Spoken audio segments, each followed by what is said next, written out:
this beautiful distraction just passed by me.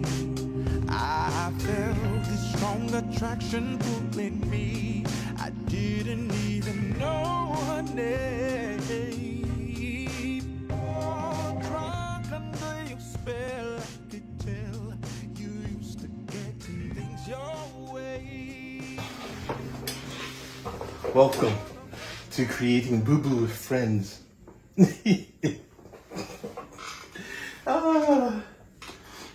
Basically, I got a lot of people that are interested in music, so they want to know, like, yo, what do you do? So I'm like, okay. I really can't even define what I do, but creating, people call it content creating, but I've been doing this since the 80s, so I'm breathing. That would probably be a good way of putting it. Anyway, what I was explaining to some of the younglings, up in church and whatever, and they wanted to get in other situations, and they wanted to get into production.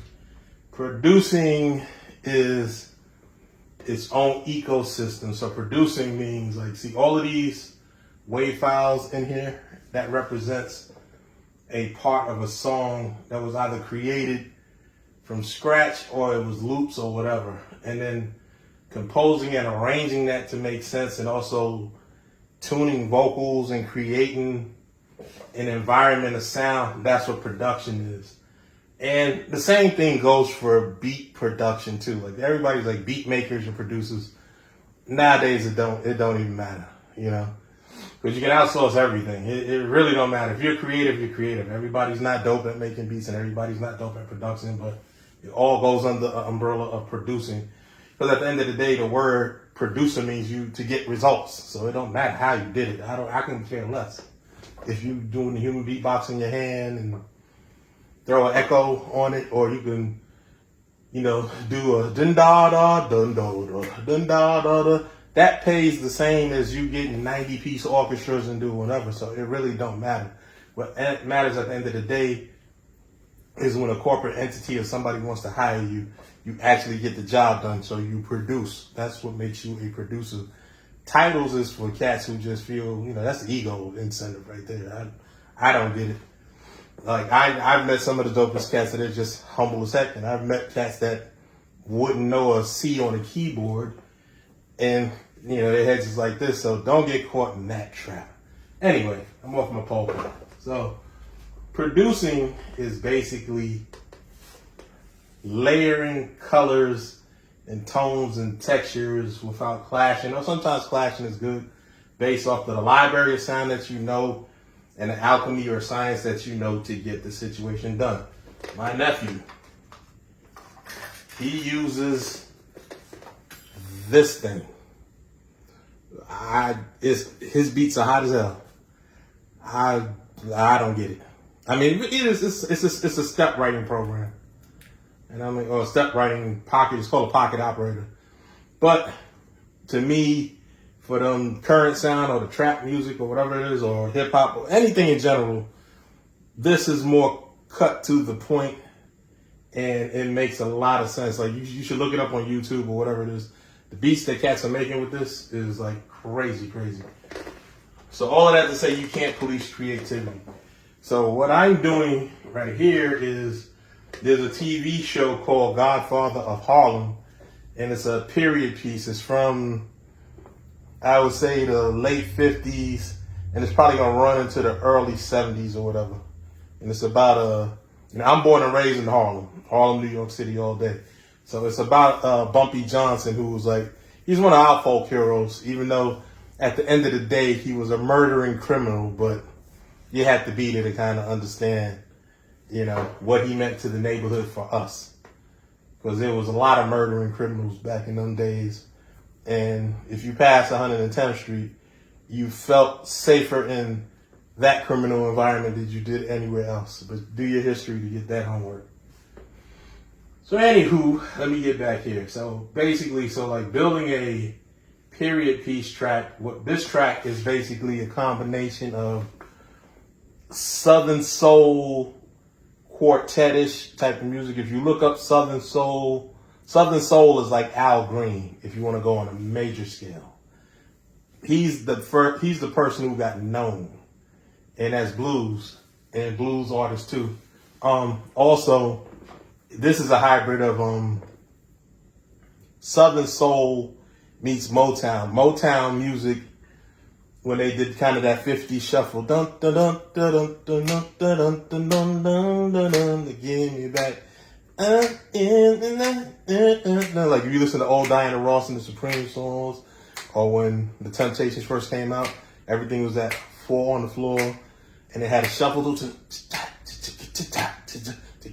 That's what this is. But to be different, because I'm just weird that way, I also created.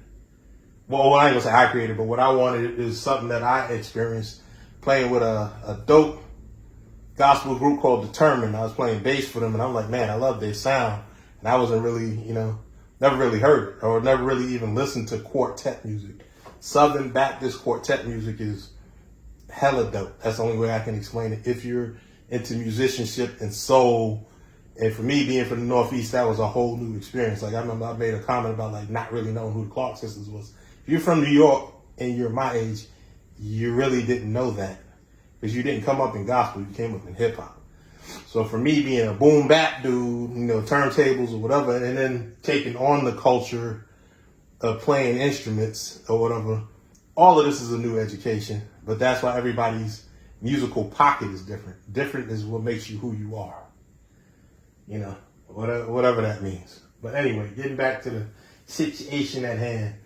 So creating this track, or trying to get that feel of Southern soul, little hint of quartet, and at the end of the song, I just say, take it straight to church, because I just thought, like, church musicians, or I ain't gonna say church musicians, but if church is big, it's huge. That sound is like, no matter even on the smallest frequency, it's big because it's an emotional sound. It's coming from your inside voice.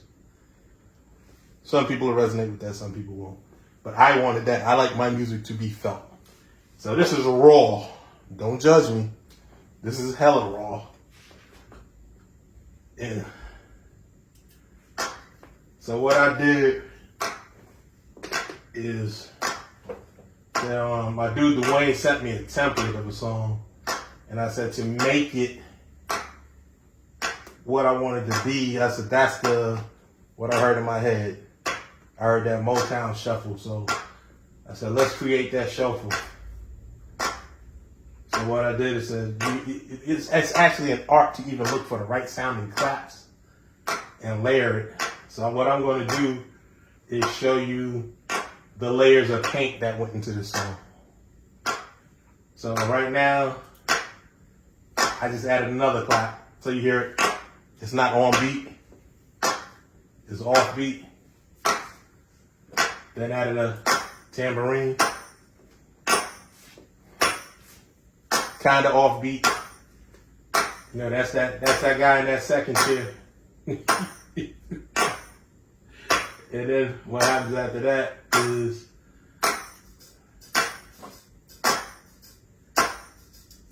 I added a hi-hat to the hi-hat is actually in a key, and it's to kind of play the melody that I want.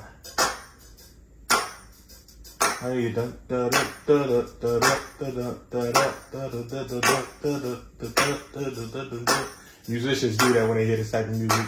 They all do this kind of shuffle. But if you can see that shuffle, and they gotta, that's the undercurrent or the undertone that I want. So now to emphasize on that clap,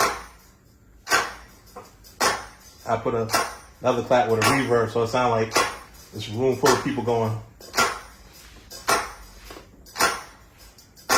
And I didn't want to do it perfect. To me, a lot of music nowadays doesn't have imperfections to it.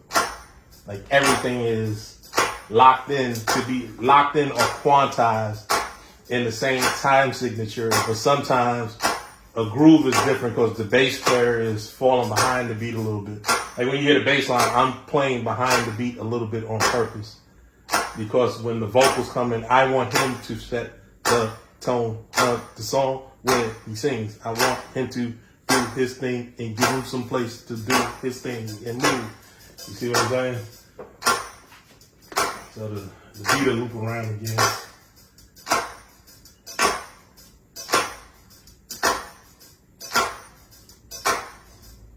I can just do this.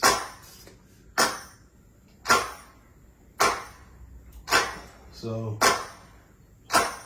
now I'm just adding more hand claps and adding a finger snap in there. I'm not doing it now, but so you can get a little bit more clarity, that everything's sounding straight in your ears, I would spread this out like left speaker, right speaker, and down here and all types of stuff, so you can hear what that is. So now it is like just like a random hi-hat, because sometimes if you're playing live you make mistakes, and my mistakes are intentional actually. Now to get the beat, to get you an idea of that swag that I'm doing, I'm putting a 4 on the floor, kind of just like a offsetting kick.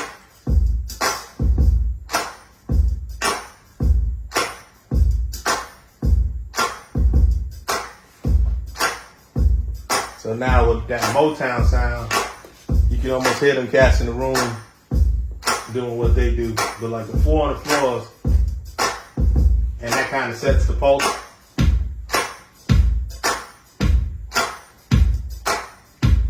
And it answers the clap, so it kind of gives you that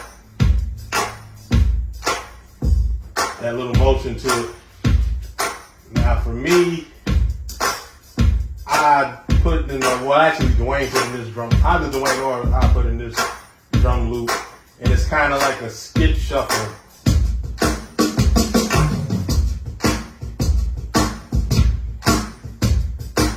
That kick is actually an accident, but I like it. So if you can see that whole, now to make the drum sound real, I was looking for a shuffle.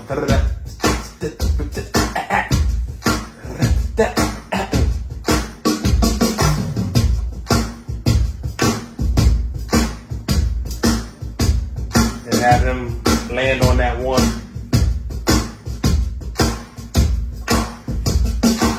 And then actually added another clap to give it more of a like a slurping, like it's sweeping you in. That's the don't you mess with my clap.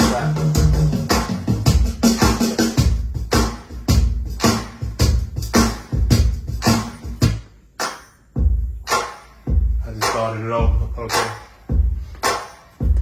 Now what you have, to me, what I do to give it more colors and give it a little bit more dynamic in the song, there you'll hear there's like a muffled kick to kind of give it like a stop-start motion.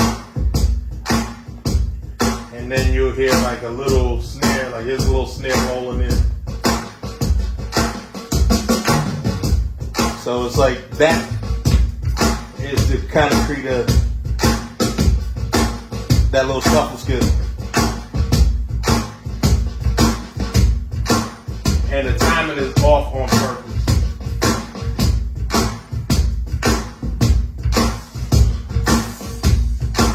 Now to kind of lock it in, there's a snare counterbalance in that.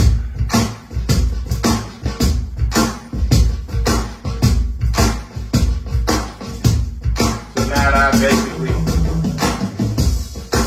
that I basically have my rhythm section, I have a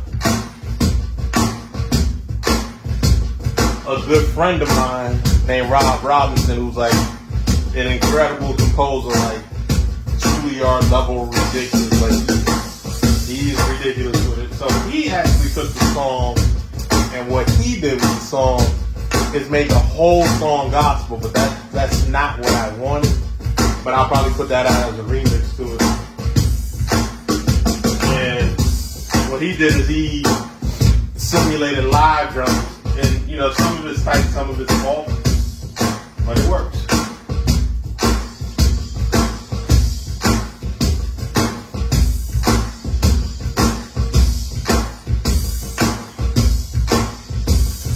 So now that you got this big, you know, kind of collaborative noise, it's time to put like the instruments to it.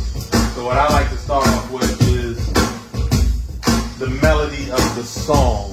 So I have my man, my homeboy Knox, you know, can't help it if you got neighbors that can play.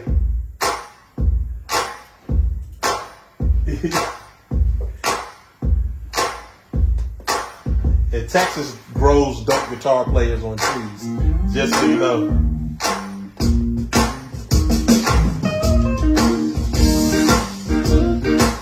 And then what I did I created to Knox dope, Nakia Hill Knox dope guitar playing. I created my own little ad-lib track just to give it a little bit more space around. So you can get little things like that's me playing. And then also I added like I like that little Snoop Dogg tone, that little like thick guitar, like, you know, old school Dr. Dre. So that's a fake guitar, but the thing is to know how to play it and make it sound real. That's part of the alchemy of production. And not step on Knox's toes. And that's the whole thing. So like, and for me, I don't like fake instruments unless you can make them sound real. And even though you have real good simulations, you can't catch the human spirit of somebody playing. So to me, he got that East Texas, nice, you know what I'm saying? That nice stuff.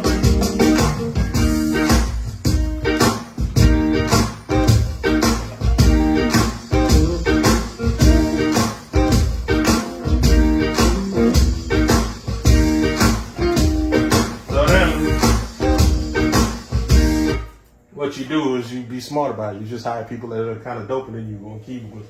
So I strip Rob's keyboard parts way down.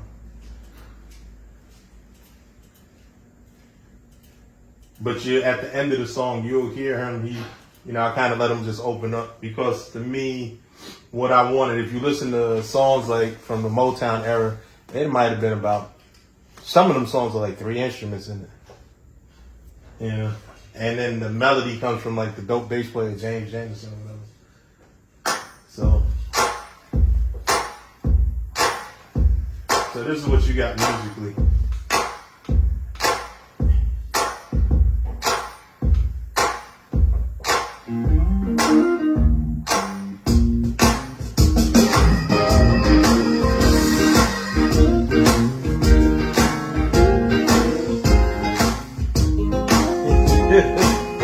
Was that Color Purple? Go to the shack and go get a sarsaparilla for Harpo.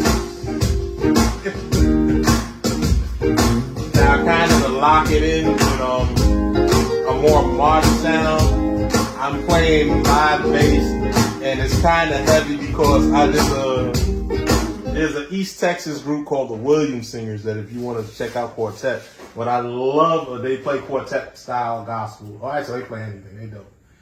The reason that I chose this tone of bass is from being blessed to be on tour with like a group like Determined and just watching how all of those cats, you know, rock a room with the bottom that they create to what they're doing. And to me, a lot of that music, if you don't have that, you don't have anything.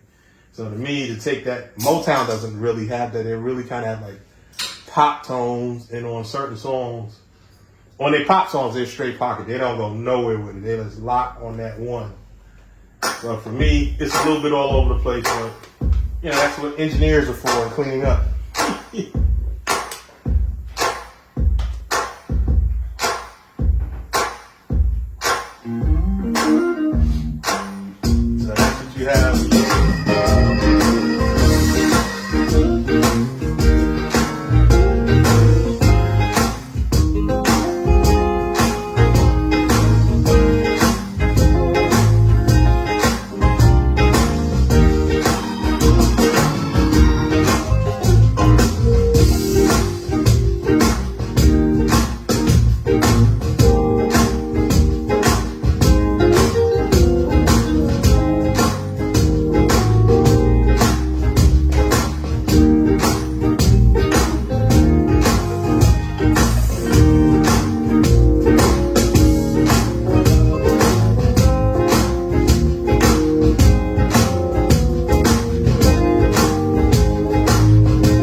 some ringers in your situation. So my man Dwayne Q blessed me with some ridiculous vocals. So what I'm gonna do is just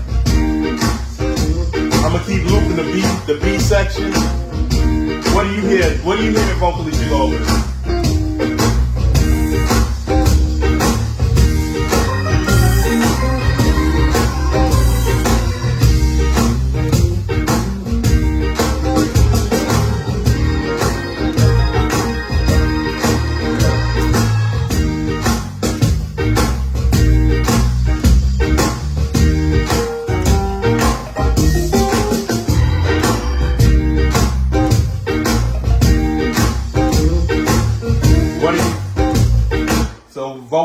Vocally, what do you hear right there?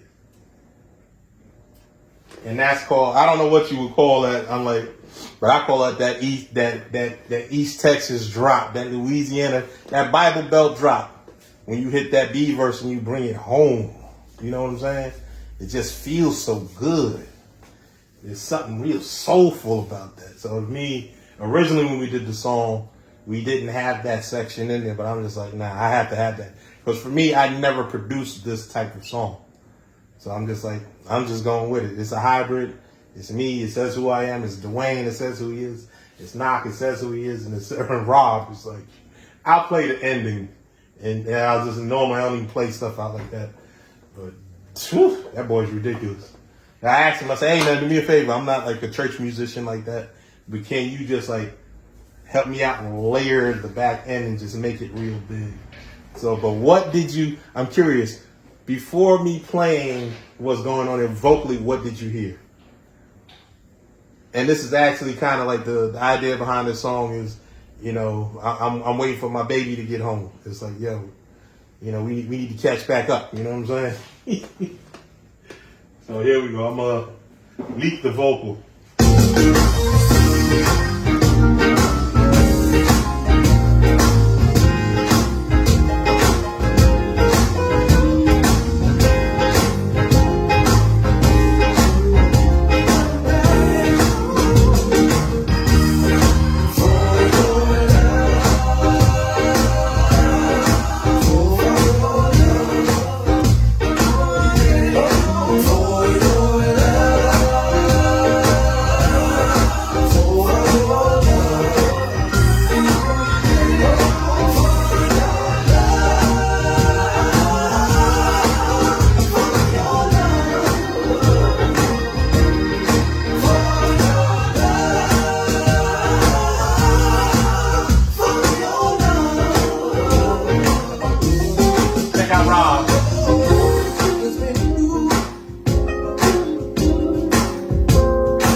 Church. Taking a Como Baptist.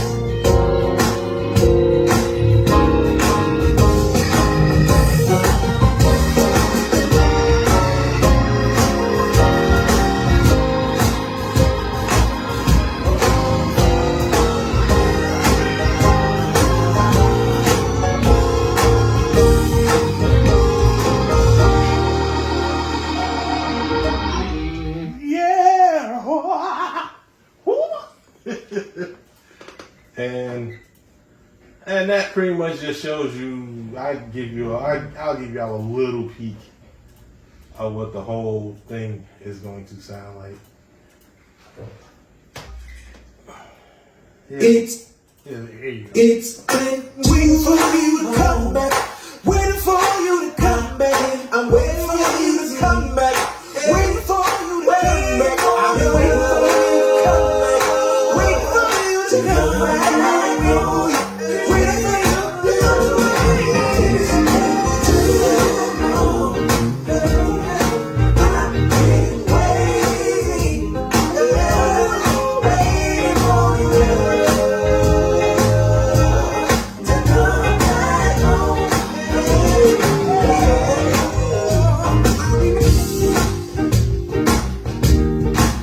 We're going to strip everything out.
And the reason that I'm just trying to show people the beauty of art and why you should support it. That whole situation came out of that.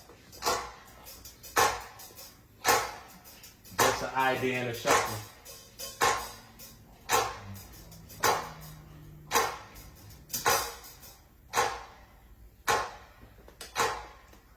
So this is what me and my peoples create out of like just hearing that, that's what we heard. Like, yo, can we make one of those? Can we make a song that together? Beauty, the beauty's only skin deep.